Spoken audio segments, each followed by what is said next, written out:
नमस्कार. आज आपण पाहणार आहोत पुणे स्टाईल पावभाजी. झटपट होणारी आणि एकदम टेस्टी होणारी. चला तर मग सुरू करूयात. प्रथम बटाटे, फ्लावर आणि मटार तिन्ही गोष्टी आपण कुकरला लावून घेणार आहोत. पटपट चिरून घेतल्या आणि मी लावून घेतलं कुकरला. व्हेजिटेबल्स चिरण्याच्या आधीच मी सगळे स्वच्छ धुवून घेतले होते. मग ते मी कुकरला लावून घेतले. त्याचे 3 शिट्ट्या होऊ दिल्या मी.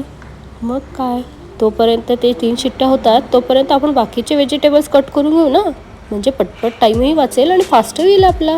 टमॅटो 4 बटाटे घेतले तर मी 4 टमॅटो घेतलेत.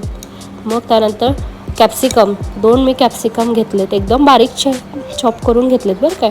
आणि 2 ओनियन मोठ्या साईजचे होते, छोटे असतील तर तुम्ही 4 घ्या.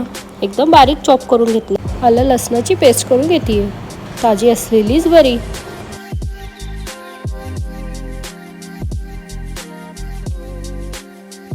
झाले आपले व्हेजिटेबल्स मस्त चॉप करून. मस्त दिसतं ना, कलरफुल.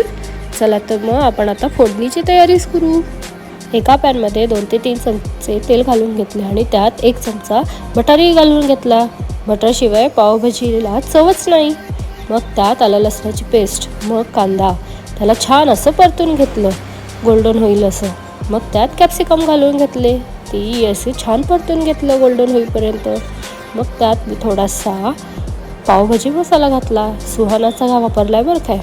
कोणालाही स्पॉन्सर करत नाही आहे, आज ना उद्या येईलच आपल्यालाही, बघूयात ट्राय करू.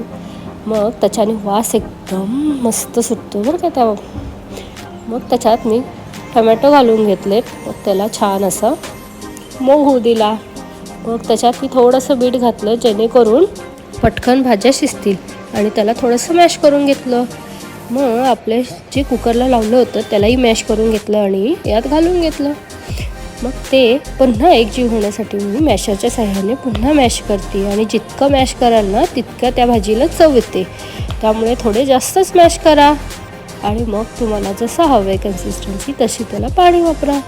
त्यात आता धनेपूड आणि पावभाजी मसाला राहिलेला आपला तो पूर्ण, आणि त्यात थोडंसं आपल्या घरचा तिखट, बस.